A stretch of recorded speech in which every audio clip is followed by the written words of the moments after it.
నమస్కారం. CBR TV news కి స్వాగతం. 75వ స్వాతంత్ర దినోత్సవాన్ని పురస్కరించుకుని రాజ్యాంగ పీఠికపై ప్రతిజ్ఞ.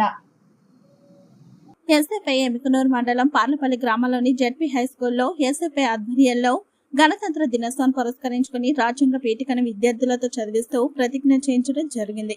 ఈ కార్యక్రమాన్ని ఉద్దేశిస్తూ ఎస్ఎఫ్ఐ జిల్లా సహాయ కార్యదర్శి విజయ్ కుమార్ మాట్లాడుతూ, కేంద్రంలో బీజేపీ ప్రభుత్వం వచ్చిన తర్వాత దేశంలో సాంఘిక, ఆర్థిక, రాజకీయ న్యాయాన్ని భావ ప్రకటనలను హరించేస్తూ ప్రజల మధ్యన మతోన్మాద గొడవలను సృష్టిస్తూ ప్రజలను విడగొట్టే రాజకీయాలు చేస్తుందని, అలాగే రాష్ట్ర ప్రభుత్వం కూడా కేంద్ర ప్రభుత్వాన్ని అనుసరిస్తూ రాష్ట్రంలో ప్రజల మధ్య గొడవలను సృష్టిస్తూ రాజకీయాలు చేస్తుందని, విద్యార్థులకు ఇవ్వవలసిన అమ్మకు వందనం, ఫీజు రియంబర్స్మెంట్ ను వెంటనే విడుదల చేయాలని, అలాగే సంక్షేమ హాస్టళ్లకు సొంత భవనాలు కేటాయించాలని, ప్రభుత్వ పాఠశాలలకు ఉపాధ్యాయులను నియమించాలని డిమాండ్ చేశారు. ఈ కార్యక్రమంలో ఎస్ఎఫ్ఐ నాయకులు మహేష్, మనోజ్, ఉదయ్ తదితరులు పాల్గొన్నారు.